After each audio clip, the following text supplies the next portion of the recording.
हमने पिछले एपिसोड में बात की किस तरीके से हरित क्रांति के दौर में खेती में निवेश को बढ़ाया गया, सब्सिडी शुरू की गई कृषि में, बैंकों का राष्ट्रीयकरण किया गया, सस्ते ऋण उपलब्ध कराए गए, अनाज की सस्ती खरीद शुरू की गई, सरकारी खरीद शुरू की गई समर्थन मूल्य घोषित करके। उसी तरीके से पेटेंट कानून को बदला गया, नए नए शोध संस्थान और ये सारे विकसित हुए। ये सारा काम उस दौर में हुआ। साथियों, जो पेटेंट कानून बदला और उस तरीके से हमारे बीज और सब विकसित हुए, उससे हमारे खेती के उत्पादन पर फर्क पड़ा। और खास तौर से जो कैश क्रॉप थी, उनकी जो 22 बोर्ड बनाए गए थे, 22 फसलों के बोर्ड बनाए गए थे, इनसे कैश क्रॉप का विकास भी संभव हो सका। इस तरीके से जो लगभग भूखे मरने की स्थिति में था भारत, जो हम देख चुके हैं पीछे, वो अनाज के भंडार भरने में सफल हो गया। लेकिन हमने देखा कि इन अनाज के भंडारों के भरने का मतलब भारत की खाद्य सुरक्षा की गारंटी नहीं होता। अनाज के भंडार भरे रहे, लेकिन मजदूर और किसान जो खुद अनाज पैदा करता है, बीच बीच में उनके खाने के लाले पड़ते रहे। ये हालत हुई। लेकिन ये जो हरित क्रांति का दौर आया, इसमें पहली गारंटी, हम विदेशों से अनाज जो मंगाते थे उससे हमें मुक्ति मिली, बल्कि हम अनाज का निर्यात करने लगे। हालांकि ये निर्यात भारत की जनता के पेट पर लात मार कर ही किया जा रहा था, लेकिन निर्यात करने लगे। इसके बावजूद कि ये जो हरित क्रांति हुई, इसमें सिर्फ कुछ फसलों तक सीमित रहे हम, और कुछ सीमित एरिया तक ये हरित क्रांति सिमट कर रह गई। जैसे गेहूं, धान, खास तौर से 2 फसलों तक हम फसलों में सिमट गए, और पूरे देश के अंदर इसमें हमने पंजाब है, हरियाणा है, पश्चिमी उत्तर प्रदेश है, आंध्र प्रदेश के तटीय क्षेत्र, तमिलनाडु के तटीय क्षेत्र और राजस्थान का कोटा वाला इलाका, इस तरीके से सीमित क्षेत्र थे जहां तक ये हरित क्रांति सिमट कर रह गई। उसका कारण था, और उसका कारण यह था कि इस हरित क्रांति को जो लागू किया गया, इन नीतियों, ये जमीन का जो मुख्य सवाल था उसको दरकिनार करके किया गया। यानी ज्यों के त्यों जमीन के जो संबंध थे, जमीन जोतने वाले के पास नहीं थी, उसी ढांचे में ये कृषि सुधार कार्यक्रम लागू किए गए। तो इसके जो असर पड़े, वो असर हम देख सकते हैं अपनी आंखों से। इसका सारा फायदा कुछ संपन्न हिस्से उठा गए, क्योंकि ये सारी चीजें जोड़ किसके साथ दी? बैंकों से कर्जा किसको ज्यादा मिलेगा? सहकारी बैंक बनाए गए, उनसे किसको कर्जा ज्यादा मिलेगा? जिसकी साख ज्यादा होगी। साख किसकी ज्यादा होगी? जिस पर जमीन ज्यादा होगी। इस तरीके से वो सारा फायदा, वो जो संपन्न हिस्सा था, वो उठा गया, और एक नए किस्म के किसान की उत्पत्ति हुई, जो पहले नहीं था। धनी किसान के रूप में एक नया किसान का तबका पैदा हुआ इस हरित क्रांति के जरिए। क्योंकि बहुत बड़ी सुविधाएं उसे हासिल हुई। कर्जों का जो बैंकों से, राष्ट्रीयकृत बैंकों से जो कर्ज मिले, उनका फायदा उठाने में ये सक्षम रहे। इसलिए एक नए तबके का रूप पैदा हुआ। और हम देख सकते हैं दूसरा काम इसने क्या किया, इन कृषि सुधार कार्यक्रमों ने हमारे देहातों के अंदर किसानों में स्तर पैदा कर दिए, एक नया विभाजन पैदा कर दिया। और वो आप देख सकते थे उस रूप में, उस दौर में एक भूस्वामी के रूप में था, जिसकी जमींदारी खत्म होने के बावजूद भी जिसकी जमीन ज्यों की त्यों बनी रही, जिसने फायदा उठाया, अब उसका दूसरे धंधे किए उसके सहारे, उसकी ओट में, और वो संपन्न हिस्सा पहले से मौजूद था, भूस्वामी हिस्सा। दूसरा हिस्सा एक धनी किसानों का पैदा हो गया। धनी किसान हम किसको बोलते हैं और जमींदार किसको बोलते हैं? जमींदार वो होता है, भूस्वामी वो होता है जो बिना कुछ किए, उसका और उसका परिवार खेती में कोई श्रम नहीं करते, जमीन की मिल्कियत के आधार पर ही वो अपना ऐशो अय्याशी करते हैं, भोग विलास की जिंदगी बिताते हैं। इसको हम जमींदार तबका बोलते हैं। एक दूसरा तबका पैदा हुआ जो कृषि सुधार कार्यक्रमों के जरिए पैदा हुआ, इसको हम धनी किसान बोलते हैं। धनी किसान हम किसको बोलेंगे? धनी किसान वो होता है कि जो खेती में खुद और उसका परिवार कभी कभी खेती में काम भी करता है, लेकिन ज्यादातर बाहर से खरीदा हुआ श्रम खेती में लगाता है। इसका जो परिवार होता है और खुद का श्रम, खेती में जो श्रम लगता है वो इसके परिवार का श्रम और खुद का इसका श्रम बाहर से खरीदे हुए श्रम के मुकाबले कम होता है। ऐसी स्थिति में हम इसको धनी किसान बोलते हैं। साथियों, दूसरा हो गया एक मध्यम किसान। ये मध्यम किसान की एक बने। हम इनका वर्गीकरण इन पर कितनी जमीन है इस आधार पर नहीं करते। मध्यम किसान उसको बोलते हैं वो और उसका परिवार खुद खेती में श्रम करता है, लेकिन कभी कभी बाहर से भी श्रम खरीद लेता है। धनी किसान के मुकाबले बिल्कुल विपरीत, इसका और इसके परिवार का श्रम खेती में कम होता है। इसका और इसके परिवार का जो श्रम लगता है वो ज्यादा होता है बाहर से खरीदे हुए श्रम के मुकाबले। आपने देखा था धनी किसान के में बाहर से खरीदा हुआ श्रम ज्यादा होता है और मध्यम किसान में इसके परिवार का श्रम ज्यादा होता है, बाहर से कभी कभी ये खरीदता है। दूसरी ओर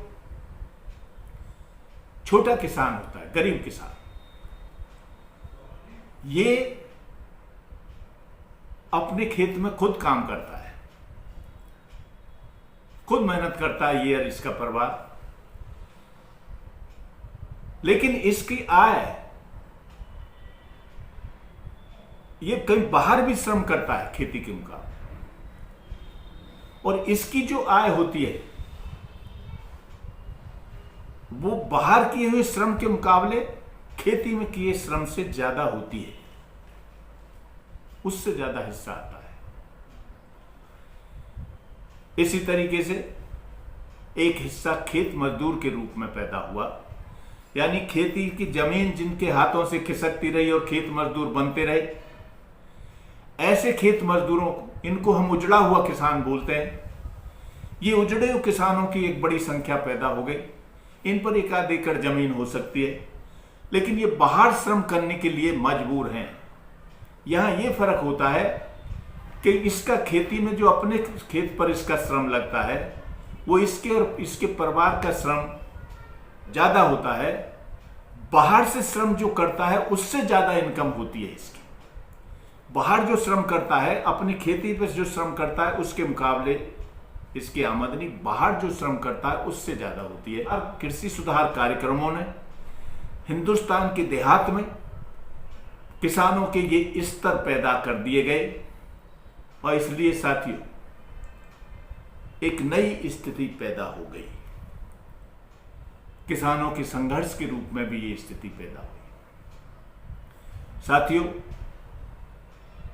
ये हरित क्रांति के दौर में ये जो गरीब किसान है, इस हरित क्रांति के दौर में इसके हाथ में कुछ हासिल नहीं हुआ। बहुत ज्यादा खेत मजदूर को कुछ नहीं मिला, गरीब किसान को कुछ नहीं मिला, मध्यम किसान को भी बहुत कुछ हासिल नहीं हुआ, थोड़ा बहुत छोड़कर धनी किसान ने इससे हासिल किया। इस तरीके से ये हरित क्रांति के परिणाम हमारे सामने आए। लेकिन इसका एक परिणाम और था कि कुछ भी हो, इस हरित क्रांति की और सरकार द्वारा पोषित नीतियों के चलते हम अनाज के मामले में लगभग आत्मनिर्भर की स्थिति में आ गए और हमारे देश के अंदर जो विदेशी कंपनियां हमारे देश में अनाज बेचकर भारी मुनाफा कमाती थी, उनका मुनाफा अब रुक गया। और इन्हीं नीतियों का भारत के इन नीतियों का हमारे देश में लागू करने के बाद दूसरे कई देशों में भी ये नीतियां शुरू हुई, तो उनका जो ये अपना अनाज बेचकर जो मुनाफा कमाती थी उस पर रोक लगनी शुरू हुई। दूसरा, जो उस समय हरित क्रांति के दौर में जो कुछ प्रतिबंध लगाए गए थे वो हकीकत में साथियों बहुत कारगर थे। जैसे उस समय एक प्रतिबंध भी लगा दिया गया बाहर से अनाज के आयात पर। एक तो चुंगी लगाने का प्रावधान हो गया, हम उस पर टैक्स लगाएंगे। दूसरा, एक मात्रात्मक प्रतिबंध का प्रावधान किया गया, मात्रात्मक प्रतिबंध लगाए गए, जिसका मतलब क्या था कि बाहर से कोई अनाज आ रहा है, जैसे हमें गेहूं की कितनी जरूरत है, हमारे देश को अगर गेहूं की जरूरत है 1 लाख टन की, तो हम भारत में सिर्फ 1 लाख टन का ही आयात कर सकते हैं। इससे ज्यादा हम 1 किलो भी आयात नहीं कर सकते। ये जो प्रतिबंध लगाया गया, इसके चलते इन कंपनियों का जो व्यापार है वो भारत से में बंद हुआ और इस तरीके से 1 अरब से ज्यादा की मंडी उनके हाथ से खिसक गई। ये एक बड़ा भारी झटका था उनको।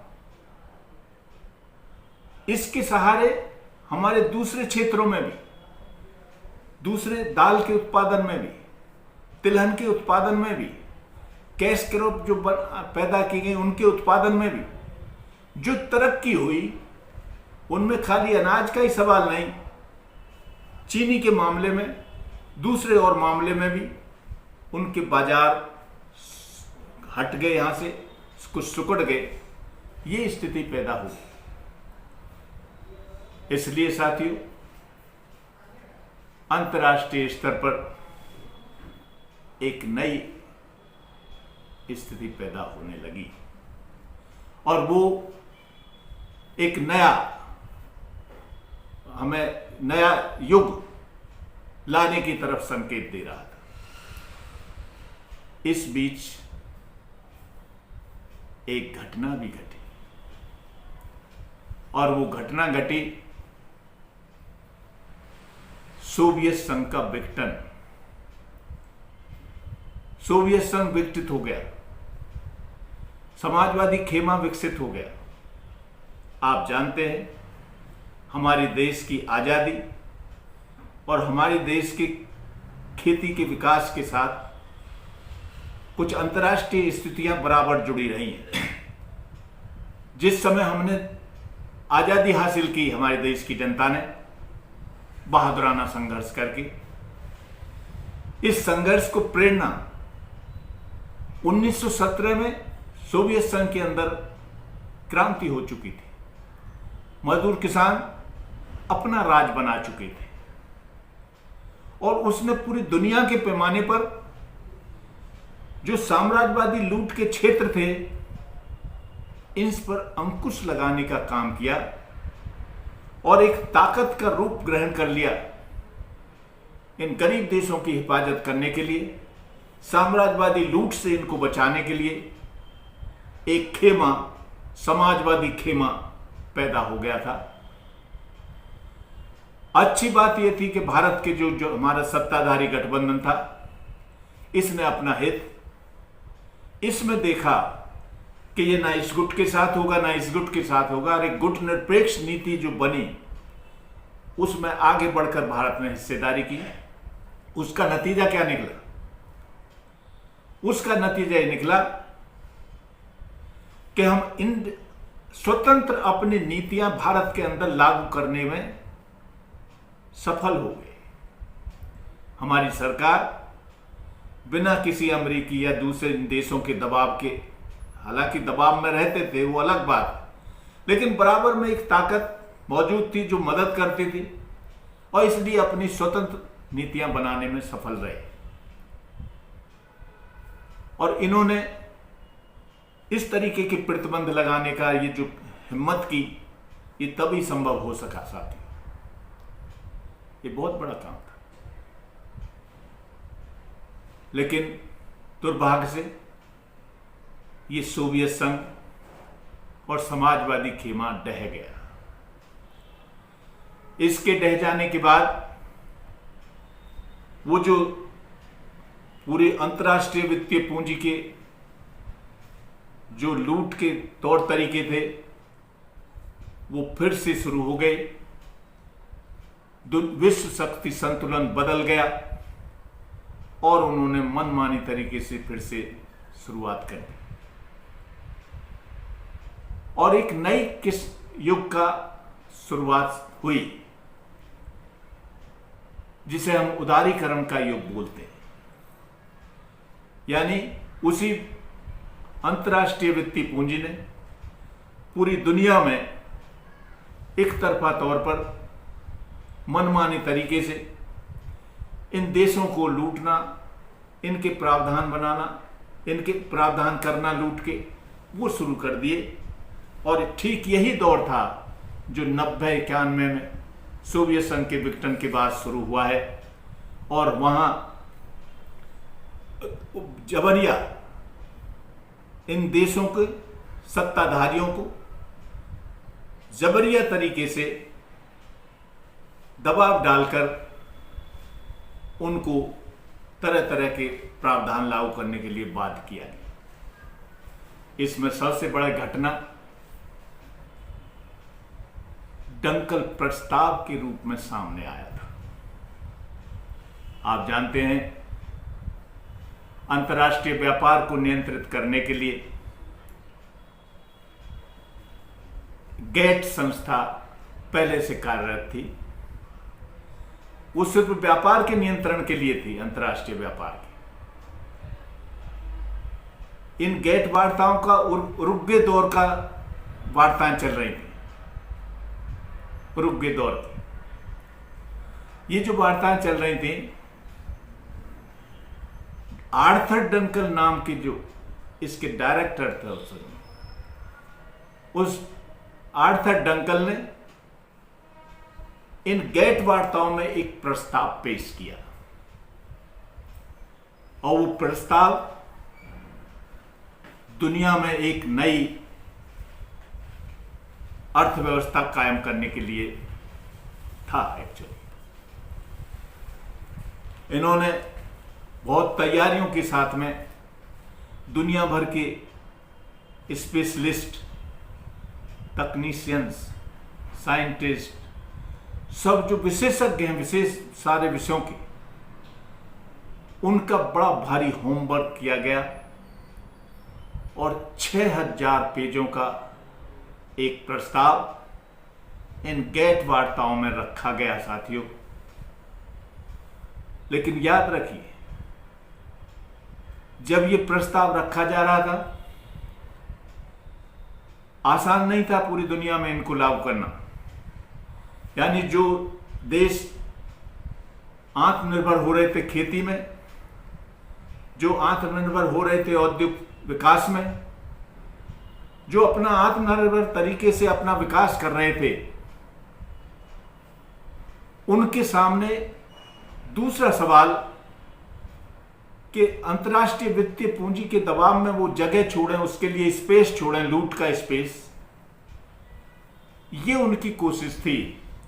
तो इसको लागू कराना इन देशों में आसान नहीं था, इसलिए यहां हमको समझना चाहिए। योजनाबद्ध तरीके से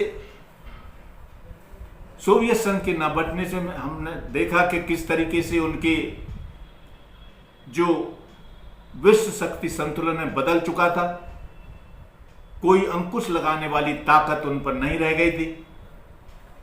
इसलिए मनमाने तरीके से उन्होंने शुरुआत की दुनिया को लूटने की, गरीब देशों को लूटने की खास तौर से। और उसने 3 तरह की कार्यनीति को इसके बाद अंजाम देना शुरू किया है। मैं पहले रख देता हूं इस चीज को ताकि हम इसे विस्तार से समझ सकें सारे पहलुओं को। पहली कार्यनीति उसकी रही अमेरिका, उसके नेतृत्व में जो ताकतें हैं, हथियारों के बल पर देशों को लूटना, उनकी धन संपदा को लूटना, उन पर कब्जा करना, ये पहली नीति। और ये इराक में, लीबिया में, अफगानिस्तान में, सीरिया में, कोसोवो में, ये जो सिलसिला शुरू हुआ, यानी वहां के धन संपदा को फौज के बल पर लूटना, ये नीतियां शुरू हुई। जो आर्थिक दंगल के प्रस्ताव रखा गया जिसका मैं जिक्र करूंगा, इसके जरिए जो विश्व व्यापार संगठन का गठन हुआ, उसकी एकतरफा शर्तों के तहत तमाम गरीब देशों की धन संपदा को लूटना, ये उनकी दूसरी कार्यनीति थी। और साथियों, उनकी तीसरी कार्यनीति ये थी कि जब इन नीतियों के चलते, लूट के चलते जनता में असंतोष बढ़ता है किसी देश की, तो उस देश की जनता में फूट डालना, धर्म के नाम पर, जाति के नाम पर, नस्ल के नाम पर, क्षेत्र के नाम पर, कबीले के नाम पर, उनमें आपस में फूट डालकर उनको आपस में लड़ाना, कत्लो गारत कराना, ये 3 तरह की नीति इस साम्राज्यवादी विदेशी लुटेरी पूंजी की दुनिया में आज जारी है। भारत में उस समय आप याद करें किस तरीके से जब इन नीतियों की शुरुआत 1900 मतलब थैचर रीगन के टाइम से शुरू हो चुका था, और भारत में इसका सिलसिला शुरू हो चुका था। किस तरीके से दबाव बढ़ाए जाने लगे थे IMF, विश्व बैंक के जरिए, और भारत पर भी ये दबाव बढ़ाया गया। IMF से लोन लेने का दबाव बढ़ाया गया। उस समय श्रीमती इंदिरा गांधी सत्ता में प्रधानमंत्री के रूप में हमारे देश में थी। उन्होंने एक किस्त ली भी IMF से, लेकिन साथ साथ दूसरी चीजें, ब्रह्मपुत्र प्रोजेक्ट और ये सब चीजें जैसी शुरू हुई, और इधर किसानों और मजदूरों की तरफ से दबाव बढ़ा। वो एक किस्त के बाद वो किस्त बंद कर दी गई और आगे वो IMF से लोन नहीं लिया गया। यानी इंदिरा गांधी की सरकार ने उस समय इसके विरोध में खड़ी हुई और उन्होंने कहा कि इस तरीके से हम भारत को आपके लिए नहीं खोल सकते हैं सर।